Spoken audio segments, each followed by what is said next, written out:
जैसा कि हमने सीटेट के लिए ईवीएस स्टार्ट की हुई है, तो अभी तक हम क्या थर्ड क्लास फोर्थ क्लास के एनसीईआरटी बिल्कुल कंप्लीट कर चुके हैं और फिफ्थ क्लास के हम 2 पार्ट ऑलरेडी कर चुके हैं और ये हमारा लास्ट पार्ट होगा। इसके बाद हमारी फिफ्थ क्लास की एनसीईआरटी भी कंप्लीट हो जाएगी और इसके बाद जो हमारा 15 नंबर का कंटेंट जो सीटेट में आता है वो पूरा की पूरा कंप्लीट हो चुका होगा। ओके, तो आज इस वीडियो की स्टार्टिंग हम कर रहे हैं। सबसे पहले बात करते हैं हम तारे की। तो तारे तो आप लोगों ने देखे हैं, सबने देखे हैं तारे जो आसमान में चमकते रहते हैं। अब सबसे पहली बात ये है कि तारे चमकते कैसे हैं।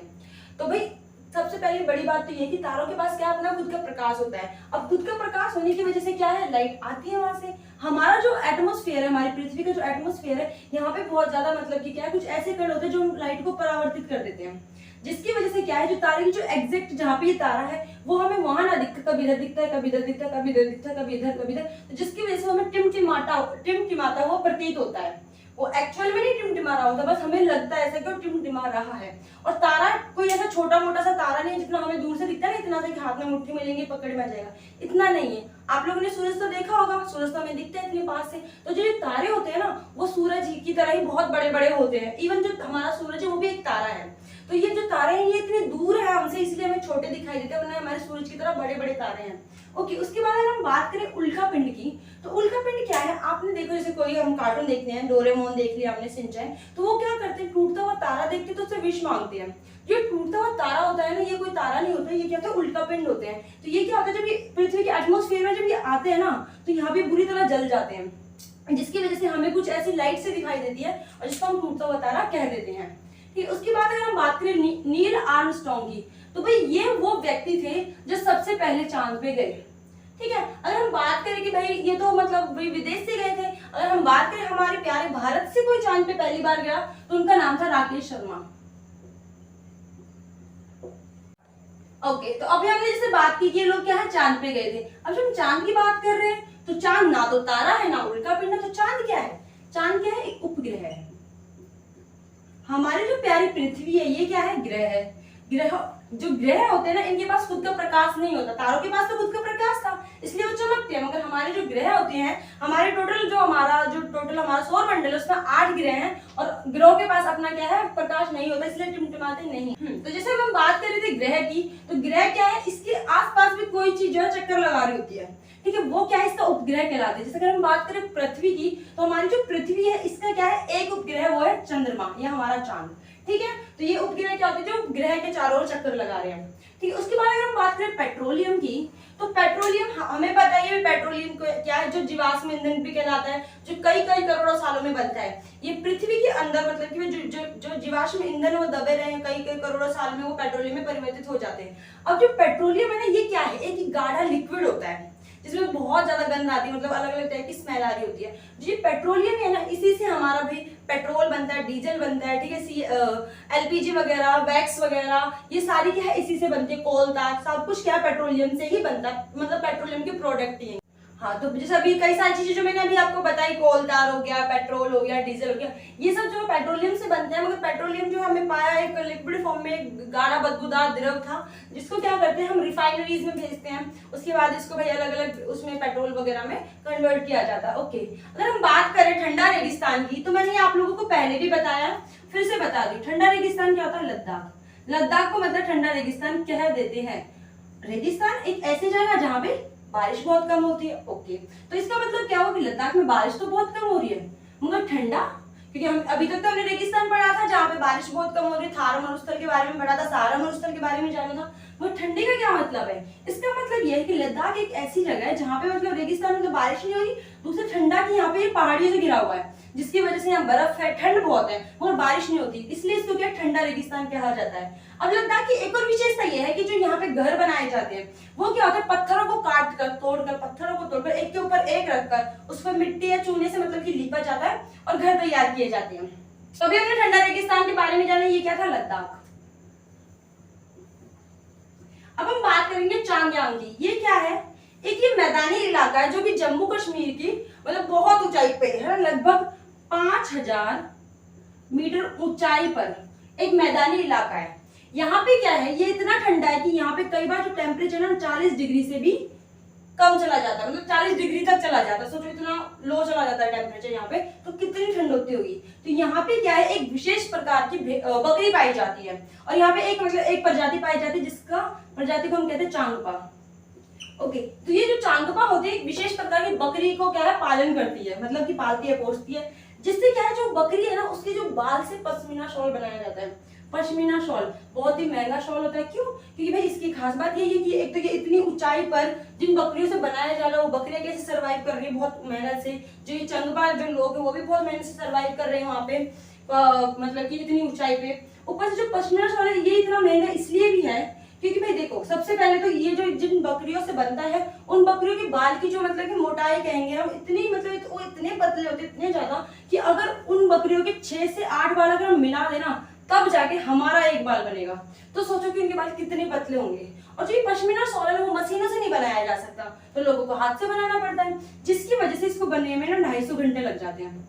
अब ऑब्वियसली बात है, इतना टाइम मांग रही है भाई लोग, इतने सारे मजदूर मांग रही है, तो कोई भी चीज जो है महंगी तो हो जाएगी, इसीलिए जो पश्मीना शॉल बहुत महंगी होती है। और पश्मीना शॉल की खास बात ये भी है कि ये 6 स्वेटर के मतलब इतनी पतली होने के बावजूद भी ये 6 स्वेटर के बराबर गर्मी प्रदान करती है, मतलब खूब गर्म होती है और बहुत हल्की होती है, बहुत ही ज्यादा पतली होती है।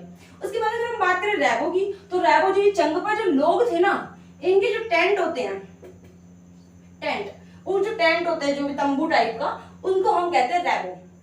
तो देखो जैसे कि ऊपर सबसे पहले लिखा हुआ है सिकारा, तो सिकारा के बारे में तुमने 3rd क्लास में पढ़ा था। सिकारा क्या थी? एक हाउस बोट थी जो कि जम्मू और कश्मीर में चलाई जाती है, ठीक है। एक हाउस बोट है। हाउस बोट का मतलब क्या है? एक ऐसी बोट है जिसमें क्या है, मतलब कि बहुत ज्यादा लोग, जो परिवार है, टूरिस्ट है, वो रह सकते हैं उसमें। हाउस बोट का मतलब है वहां पर रह सकते हैं। तो अब इस बोट की खास बात ये है कि इतनी बड़ी होती है कि 80 फुट तक जो है लंबी होती है, और 8 से 9 फुट जो है चौड़ी होती है। इतनी बड़ी होती है, इसमें काफी सारे कमरे होते हैं, जो काफी सारे परिवार इसमें एक साथ रह सकते हैं। अब बात करें खत्म बंद की, तो ये क्या है, जो शिकारा है, इसमें जो कमरे बने हुए हैं ना, जिसके ऊपर की जो सीलिंग होती है, वो जो सीलिंग होती है, वो खतबंद नामक एक डिजाइन जो होता है, एक डिजाइन है ये एक तरह से। जो शिकारा है, इसकी जो सीलिंग है उसके डिजाइन का नाम खतबंद है। और जो खतबंद है ना, कुछ कुछ हमारी जो जिक्सो पहेली होती है उसकी तरह दिखाई देता है। अब जिक्सो पहेली के बारे में मैंने आपको 3rd क्लास की बुक में, 3rd क्लास की जो हमने वीडियो बनाई थी उसमें बताया था, तो आप जाके उसमें देख सकते हैं कि जिक्सो क्या थी। अगर हम बात करें डब की, तो डब क्या होता है? जो जालीदार खिड़कियां होती है, जो बाहर की तरफ थोड़ी सी उभरी हुई होती है, वो होता है डब। अब हम बात करते हैं 26 जनवरी 2001। शायद आप लोगों को कई को पता हो कि 2001 में बहुत ही भयंकर भूकंप आया था। कहां पर? भुज में। भुज कहां पे है? हमारे गुजरात में, ठीक है। भुज में क्या बहुत ज्यादा भूकंप आया था 26 जनवरी 2001 को। अगर हम बात करें गर्म हवा की, ठंडी हवा की, हवा 2 टाइप की होती है, गर्म हवा या ठंडी हवा। जो गर्म हवा है वो तो ऊपर की ओर उठती है, और जो ठंडी हवा है वो नीचे की साइड आती है। इतना आप लोगों को पता होना चाहिए। उसके बाद अगर हम बात करें साबरमती आश्रम की, तो ये भी कहां है? गुजरात में है। ओके, इसके बाद अगर हम बात करें विक्टोरिया टर्मिनल, ये एक रेलवे स्टेशन है जो कि कहां पे? मुंबई में। उसके बाद ऊंधियो।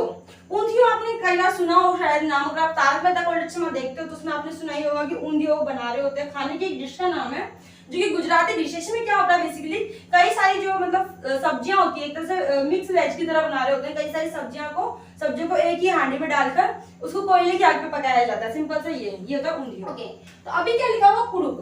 कुड़ुक क्या है? एक लैंग्वेज है। ये कहाँ बोली जाती है? झारखंड में। झारखंड में कुड़ुक लैंग्वेज बोली जाती है। अब हम पूछ रहे हैं कि झारखंड की राजधानी क्या है, तो आप लोगों को पता होनी चाहिए कि झारखंड की राजधानी है रांची। उसके बाद अगर हम बात करें सूर्यमणि की, तो सूर्यमणि क्या है? गर्ल स्टार थी। गर्ल स्टार कौन होती है? गर्ल स्टार क्या है? वो साधारण सी लड़कियां होती है जिन्होंने कुछ असाधारण काम किए हो, है ना, गर्ल स्टार। तो सूर्यमणि क्या था भाई? सूर्यमणि ने झारखंड में जंगल बचाओ आंदोलन चलाए थे, और इन्होंने तोरांग एक म्यूजियम टाइप की एक जगह, केंद्र बनाया इन्होंने, जहाँ पे जो मतलब कि जो कुड़ुक समाज था और जो अन्य आदिवासी समाज था, उनसे रिलेटेड कुछ भी पुस्तक हो, उनकी कोई मतलब कि कोई वस्तु हो जो वो यूज करते हैं, उनको क्या है? स्टोर किया गया, यहाँ पे रखा गया। जंगल अधिकार अधिनियम, जंगल अधिकार कानून जो 2007 में जो है, इसके थ्रू क्या था कि भाई कोई आदिवासी है, कोई व्यक्ति, कोई आदिवासी है, कोई परिवार है, कोई फैमिली है जो 25 साल से ज्यादा, कितने 25 ईयर से ज्यादा अगर किसी जंगल में रह रहा है, एक पर्टिकुलर जगह पर रह रहा है, तो क्या होगा? उस पर उसका पूरा की पूरा अधिकार होगा।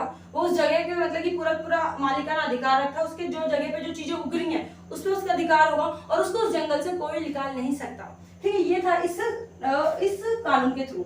उसके बाद अगर हम बात करें झूम खेती की, तो झूम खेती नाम से पता चल रहा है भाई झूम झूम की खेती करना, मतलब एक जगह पर टिकना नहीं, दूसरी जगह पर चले जाना। झूम खेती में लोग क्या करते हैं, जो आदिवासी या घुमंतु लोग होते हैं वो क्या करते हैं भाई, एक जंगल का एक पर्टिकुलर स्थान लेते हैं, उस पर सबसे पहले तो आग लगा देते हैं, उसको जला के जिसकी राख होती है फिर उसको क्या खाद के रूप में यूज करके, मतलब उसको पानी वानी डाल के राख में, और उसको मतलब कि भाई सबसे पहले उसको खेती के उपयोगी जमीन बनाते हैं, तैयार करते हैं पहले जमीन को, फिर उसमें क्या है अपनी भाई खेती करते हैं, जमीन जो भी चीजें उगानी होती है उगाते हैं। उसके बाद क्या उस स्थान को छोड़ के दूसरी जगह पे चले जाते हैं, वहां पे ऐसी आग लगाते हैं, दोबारा वही सेम प्रोसेस अपनाकर खेती करते हैं। तो इसको कहते हैं झूम खेती। तो जो झूम खेती है वो कहाँ पे की जाती है, मिजोरम में। और जो ये जो चेराव नाच है ये भी क्या है, मिजोरम में ही किया जाता है। ठीक है, अगर हम बात करें पूरन बोली की, तो अभी मैं कई सारे गुजरात की डिशेज के बारे में जाना, जैसे कि ऊंधियो के बारे में, ऐसे क्या पूरन बोली भी क्या गुजरात की एक डिश का नाम है। ओके, तो इसी के साथ क्या हमारी 5वीं क्लास की एनसीईआरटी आज खत्म होती है। और जो हमारा जो सीटेट का जो 15 नंबर का कंटेंट होता है, हमें पता है कि सीटेट में 30 नंबर की ईवीएस आती है ना, ईवीएस का पार्ट 30 नंबर का होता है, 30 नंबर की 15 नंबर की पैडागोजी, 15 नंबर का होता है कंटेंट। तो 15 नंबर का कंटेंट जो होता है हमारी थर्ड, फोर्थ और 5th क्लास की एनसीईआरटी से आता है। ठीक है, तो सीटेट को ध्यान में रखते हुए हमने 3rd, 4th, 5th की एनसीईआरटी तो कंप्लीट कर ली है। उसके बाद हम पैडागोजी को करेंगे। बाकी तब तक के लिए कीप वॉचिंग।